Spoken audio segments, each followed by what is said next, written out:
Welcome to Donmar TV News Channel. Nanguna sa senatorial trust rating ng isang independent at non-commissioned survey si Senator Christopher Bongo. Tinanong sa survey ang 1,500 registered voters noong July 13 hanggang July 19 ng pahayag quarter 2. Maraming salamat po sa inyong tiwala. At mas lalo pa po akong magsisipag na makapagserbisyo po sa ating kapwa Pilipino. Nagpasalamat naman si Go sa pagtitiwala sa kanyang kakayahan at intensyong magserbisyo sa taong bayan. Ulitin ko lang po sa mga kapwa ko Pilipino, maraming salamat po sa inyong tiwala. Ibig sabihin ng trust, yung tiwala. Magsisilbihan niyang inspirasyon ng taong bayan para sa patuloy na paglilingkod at pagsusulong ng kapakanan ng mga Filipino. Sa totoo lang po, hirap kami ni Pangulong Duterte sa sitwasyon ngayon.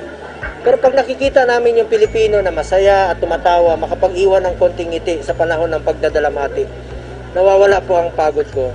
Tuloy-tuloyan niya ang serbisyo nila ni Pangulong Duterte. To my fellow Filipinos, thank you very much for the opportunity. Kaya hindi ko po ito sasayangin. Ibabalik ko po sa Pilipino yung serbisyo para po sa kanila.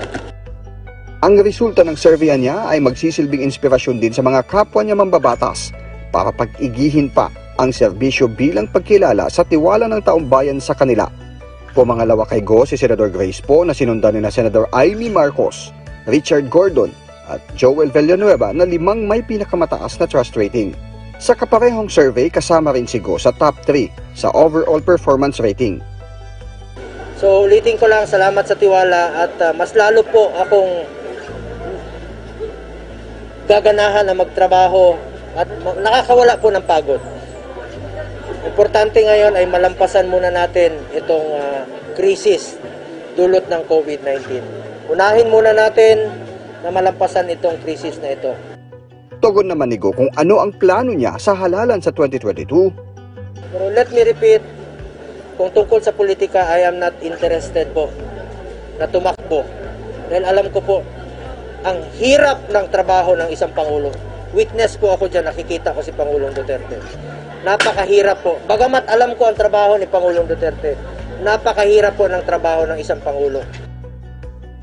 Bakit parang nagkakandawala na ang mga testigo laban kay Senator Laila de Lima? Oo. Okay, yun po ang title. Yun po ang title na bakit nagkakandawala na ang mga testigo or witness laban kay Senator Laila de Lima. Ayun po ang atin pag-uusapan mamaya. Kasi po, meron pong isang video na pinurward sa akin si General Valeroso na kung saan yung pinurward pong video sa akin bago po lagutan ng hininga itong huling namatay na si Mr. Vicente C. ay na-forward niya po sa akin ang video. Ang nag-forward po sa akin walang iba other than retired General Vicente C. po. Doon po, maririnig nyo po bago nilagutan ng hininga si Vicente Le, si Vicente C, talagang umuungol na yung mama. Umuungol na. Nangangahulugan na talagang kukunin na siya ni Lord or kukunin na ni Satanas. Oo. Ngayon, may tinawagan akong isang abogado. May tinanong po akong isang abogado. Makakatulong ba ito kay Senator Laila de Lima na kung saan ang ibang testigo ay namamatay na sa mga sakit or sinasabing nag-positive? Malalaman niyo po ang sagot dito mamaya.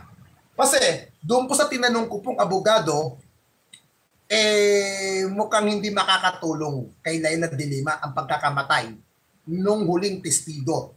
Kung na-cross-examination na according sa kanya. Pero mamaya-maya lang po, bago mag alas 5 Gs, magla-live po tayo kasi dapat kanina pa. Ang lakas po ng ulan ngayon dito sa Baguio, pinapatila ko lang para pag nag-usap kami ni General Valeroso mamaya sa live interview, papakinggan nyo ng maigi. At kung meron po kayong katanungan dyan po sa mga live natin mamaya, babasahin ko po yun at ipaparating ko po mismo kay General Valeroso para matanong nyo po siya.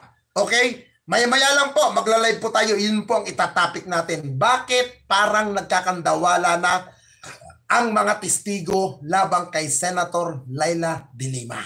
Ito namang si... Dati kaibigan natin to, pero ewan ko ngayon kung kaibigan pa ako nito. Kaibigan ko mga kapatid nito eh. Senador Risa, ikaw talaga, may kalokohan ka rin, ano? Sabi niya, dad daw, dad. Kumbaga, kung paputok, kwitis lang yung zona. Kasi sabi niya, yung kay Presidente, tanso. Yung kay Hinilin, ginto. Ano ba namang mga... Napakababaw naman ng analogy mo. Ang ganyan ka na lang ba? Ikaw naman.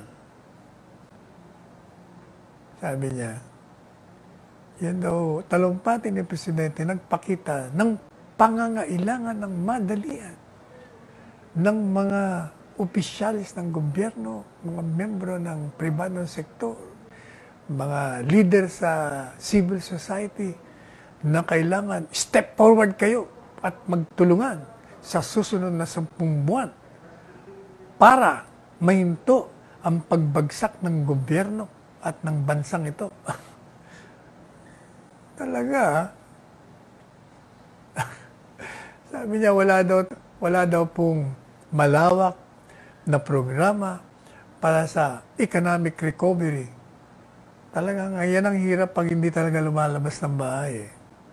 O kaya hindi nanonood ng mga payag nila Sunny Dominguez at hindi nakikinig sa programa natin. Meron nga tayong programa, kaya nga tayo. Ito hindi ba BBB Plus tayo? Credit standing ho natin yun internationally. Kung bagsak ang ekonomiya natin, hindi ho mananatili yung ganong credit standing. Anong ibig sabihin pag may BBB Plus? Ibig sabihin pwede tayong umutang. Hindi tayo papautangin kung masama ekonomiya natin kasi hindi tayo makakapagbayad. Ganun. May programa kaya nga yung programang yan. Hindi tayo masyadong tuluyang nadapa. Medyo one knee. Medyo nakatayo yung isang paa natin. Kasi nga maganda yung mga programa ng mga economic managers natin. Ang dami mga batas na ipinasa, yung rice tarification. Marami eh. Sa dami eh. Kakalimutan na natin eh. Sabi ni Risa eh, tayo ay gumagapang. Inch by inch daw, gumagapang daw tayo. Ay, nako. Ikaw talaga, masyado kang eksaherido. Nako, ayan na naman, magagalit na naman. Sabi sa akin ng Mayor Ferdi, Sal, galit daw sa'yo mga Bicolano, mga kababayan mo. Kasi daw, panibanat mo kay BP Lenny. Sabi ko, baka naman sa Naga lang yan. Kasi sa Naga, yung mayor doon, BP Lenny yun. Tsaka, hindi ko naman siya binabanatan. Sinasagot lang natin yung mga akusasyon niya, yung mga banat niya sa administrasyon.